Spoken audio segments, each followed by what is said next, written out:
মহাপ্রভু বিধান দিয়েছেন, দশে পাঁচে মিলে নিজ দুয়ারে বসিয়া কীর্তন করহ সবে করো তা দেবিয়া।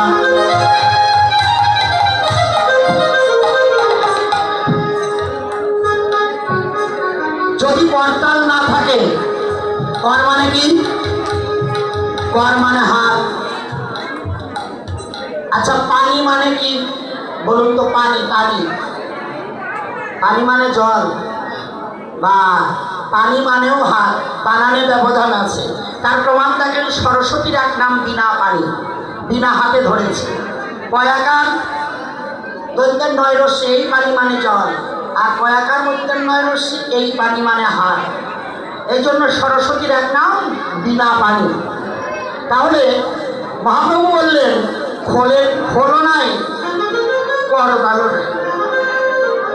যদি খোল করতাল না থাকে, তবে কর মানে তো হাত, করতাল করতা, করতাল করে বাহু তুলে করতাল,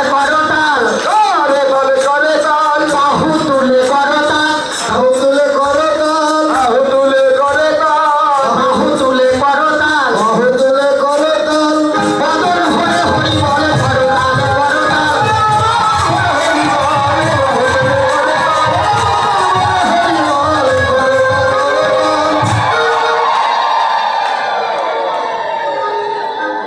দাদা, ঘটনাটা একটা আসরে ঘটে গেছে। বলবো না বলবো না, বলবো নাকি তার থাকতে? বললে যদি সে লজ্জা পায়, পাবে না, আমি তার দিকে আঙুল দিয়ে বলবো না।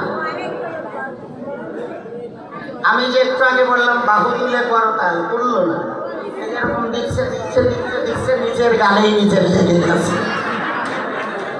আমরা তো কীর্তন যখন করি চারদিকে খেয়াল থাকে, দেখলাম এইভাবে। এই জন্য বাহু তুলে করা ভালো ছিল, নিজের গালে নিজেই তাল মারলে। আমি আপনার দিকে তাকায় বলবো না, আপনি লজ্জা পাবেন না। তাই ও মশা পড়ছিল, তাই তা বলবেন তো?